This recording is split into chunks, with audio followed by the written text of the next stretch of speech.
Hey everyone, welcome to PSG. I'm Shank, and with me I have LaFarcy, and today we're going to be talking about our Outriders first impressions. How are you doing today, LaFarcy? I'm doing well. How are you? Okay, let's get into this. So overall, what was your first impression of Outriders? I really enjoyed it. It's kind of a mixture between two games I really enjoyed, Division and Destiny. Yeah, I agree. It has a lot of the Division gunplay with a lot of the Destiny superpowers. Power fantasy is the word I'm looking for.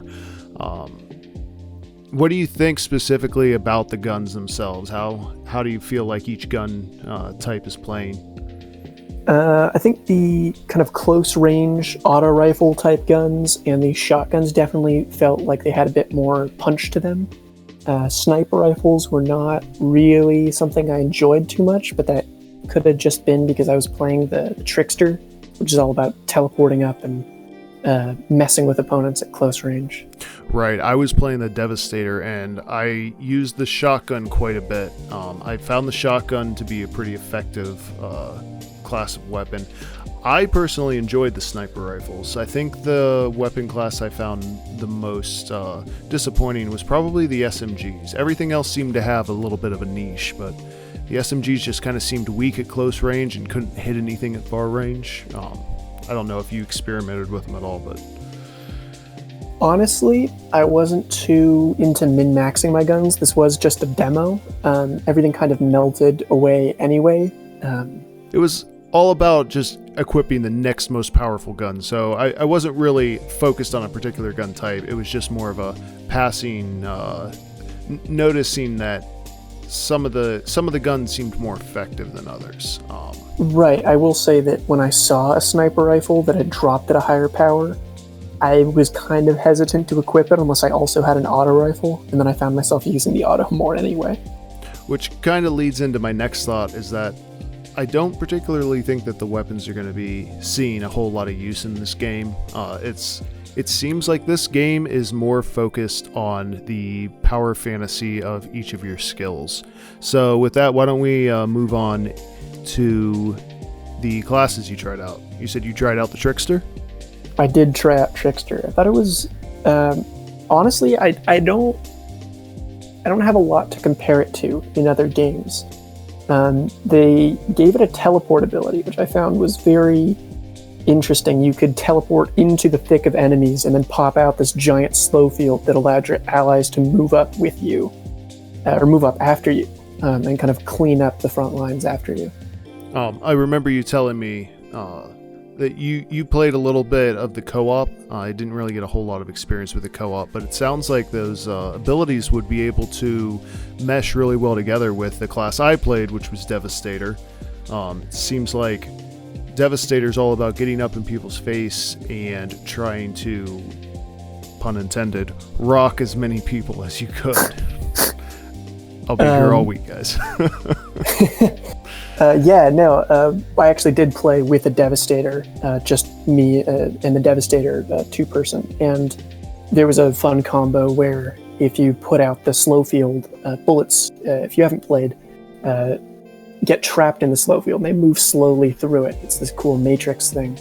But if a Devastator has this bullet reflectability, they can activate that, walk through the slow field, pick up all of the bullets in there, and then throw them. Just a giant volley at the enemy and just obliterate them. And it's very cool to watch that happen. There aren't many ability combos that I've seen. That is definitely the coolest one so far. So, getting into the abilities and the subclasses, what did you think of the minor subclass specs that we can go into? For the Devastator, for example, there's the Vanquisher, Warden, and Seismic Shifter. I'm not sure what the other classes have. But do you think that system's going to provide any mid-game to end-game level speccing, or...? So I think I have mixed feelings about that, because on the one hand, I really like how there's cooldown reduction and there's ways that encourage you to play with specific abilities more based on which subclass you're kind of speccing into. On the other hand, there are a couple of those nodes that are just increase ability damage, or increase this, or increase that, and I'm not a fan of those. I think that you shouldn't punish people for not... picking specific nodes. It encourages you to just pick the damage nodes, I think. I don't know. I'm not a fan of damage perks. To me, it seems very RPG in that as you level, you'll be able to increase the power of your particular character's class or subclass. I am curious if there will be enough levels and enough points available to be able to spec into all 3 trees by the end of the game, or if they're going to limit you to only being able to spec into a certain amount of those subclass nodes. Right. That's when I think it encourages decision making in what you want to spec into. Because, for example, I imagine it's similar for all 3 classes, but the Vanquisher is a very offensive-based class, whereas the Warden looked like it was a very defensive-based class, and Seismic Shifter seemed very anomaly powers-based. I'm assuming it's going to be similar. Yeah, that's what the Trickster... Sorry. No, I was just saying, I assume that's what the Trickster, the Pyromancer... I assume all the classes are kind of going to be like that. Seeing as the demo only allowed us to get to level 7 and unlock 2 nodes, that's something that I'm going to be looking forward to checking out once the game releases in full.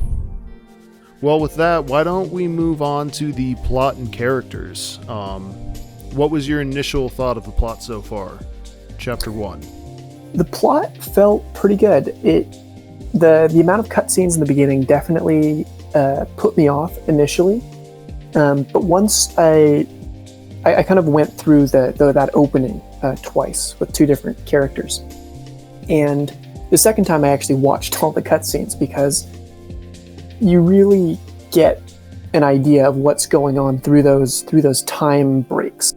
Exactly. With character development through how the world has shifted and affected those characters, and you really feel that. Right. I thought they really utilized the cryo-freezing as a good way to allow some characters to age and develop while moving time forward, and also set up the settings, the surroundings, how Enoch became the way it did by the time you're actually into the gameplay. First, there's the 80-year jump that allows people to see the fall of Earth.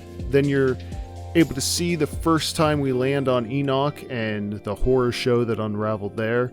But what really caught me off guard was that second jump that allowed the characters who originally were there with you to then have aged in this new world, to have fought in the Civil War for 30 years. Meanwhile, you're the same bright-eyed outrider that had just landed a couple hours before. I thought that was a pretty good development. I'm curious. Go ahead.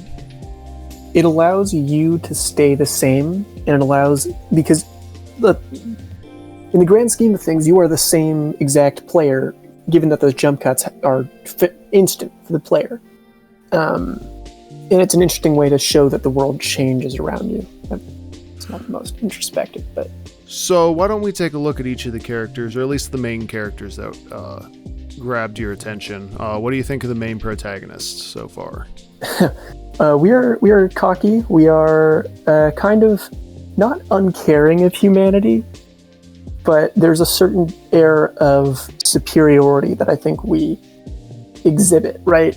We have, I think his name's Mr. Chang. And he gets obliterated, and we're just like, God, what a shitty day. Not, oh God, this person died. To me, the main character seems more like your cookie-cutter anti-hero, trying to do the right thing, but not particularly bothered if something goes wrong in front of him. So what do you think about Shira Gutman, the Russian bright-eyed scientist who turns into the commander of the... Right. I honestly wasn't a fan of her character I get what she's being written as. She's the person who's had to make sacrifices in order to keep the whole thing from falling apart. The problem is that she just keeps repeating it, and that so far that is her entire character. Yeah, she doesn't have too much depth. I don't think they did a good job in Chapter 1 of giving her much besides, you haven't seen what I've been through, you don't understand what I'm going through. She did repeat that a lot. I'm curious where her character development is going to go. I imagine we'll see her grow, but I'm concerned the direction she's growing in. I wasn't a fan of the or the side quest involving McCain. She seemed pretty indifferent to the way McCain was acting, and McCain was not a good dude. So I actually like that, because it could show that in the future we are given a choice. We either side with one or the other side of the conflict, as opposed to we are doing a thing with these. I mean, they're called fascist assholes, and we're not really given a choice in the matter. They are our friends, which kind of sways us, but I think that we could be setting the pace for we are given a decision to side with. Right. The ECA kind of does seem like they're a bit fascist, and with that cutscene in particular, I kind of felt an indifference where I can understand why the exiles want to take over their area so that they can get a hold of the food and resources. I mean, it'll be interesting to see which way it develops into. How about Jakob? What was your basic thoughts on Jakob? I mean, easily likable character. He was definitely designed that way. He's got depth. He's the as much of an honest man as you can find in this sort of setting. Honest to the point of being an asshole, but what I liked was that he seemed to be like that when he was in his 30s, and when we come back to him and he's in his 60s. I mean, that's exactly how you would have expected that character to act in this post-apocalyptic shithole that they're in. I think he's good comic relief. I hope he makes it through the game. We'll see. Well, we could see a sort of split happen in this so-called vanguard of sorts. We could have Shira and Jakob having a sort of schism, where one side is like, "Look, you're taking this too far," and one side is, "We need to put this down." Right, but we're only in chapter 1, so I mean, we can theorize about where we think the game's going to go. That is one possible option. I think the game is probably going to end up heading outside of the valley that the anomaly has trapped the ECA and the exiles in. Speaking of the bigger, wider world, what do you think of Lord Seth? I didn't like him at first. He seemed like a bit of an edgelord. Same. But then we kind of see that he is the end game. He shows us an enemy that I assume we are going to have to fight at some point. Right. After you defeat the first chapter's main villain, Gauze, you confront Seth again, and he tells you that his indifference isn't really due to him not caring about the mortals. It has to do with the fact that there are larger threats that only he can deal with, so he needs to focus on the larger threat while everybody else is playing in the mud. Anybody else stick out to you? I know you're a fan of Mr. Chang. Mr. Chang, he deserved better. No, I think that a lot of the characters, they have a lot of personality. Audrey Storm, the ECA soldier that's wounded, that tells you to go kill the captain. She's a quest giver. That's her role. But she definitely allows the world to be fleshed out a bit. She's wounded. She's like, no, I'll be fine. Kind of very self-sufficient, and kind of shows like doctors don't have the means to treat people, so it's more world building in there. All in the package of a quest. I am curious if these sub-quest vendors are going to be coming back and it's going to be little sub-quest chains, or if they're going to be one-offs that we only meet these people in Chapter 1. But again, that'll be something we won't know until the actual game releases. Right. So finally, why don't we move on to performance? How did the game perform for you? Well, I only played it on PC, so I can only speak for that. It was not the cleanest experience. I have a fairly beefy rig, I think it was my processor that was holding me up. So, yeah. I had a similar experience for myself, and I'm hoping they use these next couple months to optimize the game. I had 4 major crashes. Twice when I was loading the game up, once for the first time, once when I was going to record this video. I had one in a super important cutscene where Shira was explaining what the hell had happened in the 30 years I was cryo. Oh no. And then the final one was the first time I went out into the wastelands to actually fight. So they were all very they were all very inconvenient times for the game to decide to shut down. But yeah, you must have been a little confused. Yeah. I also had an issue with frame rate whenever we were fighting Goss. His lightning abilities seem to not go particularly well with my rig. I'd say I have a probably mid-tier rig.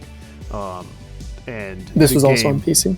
Yes, this was on PC, and the game was not having a good time. It caused me to die quite a few times. On PS4, it seemed to play smoother, but I noticed the cutscenes, audio, and visuals were desynced. So, again, I'm wondering if maybe this is just a PS5 game and I'm living in a PS4 world. I don't know. How about the graphics? I noticed the hair and the face animations were kind of uncanny valley. What do you think? Honestly, I didn't think they were that bad. I thought the faces looked pretty good.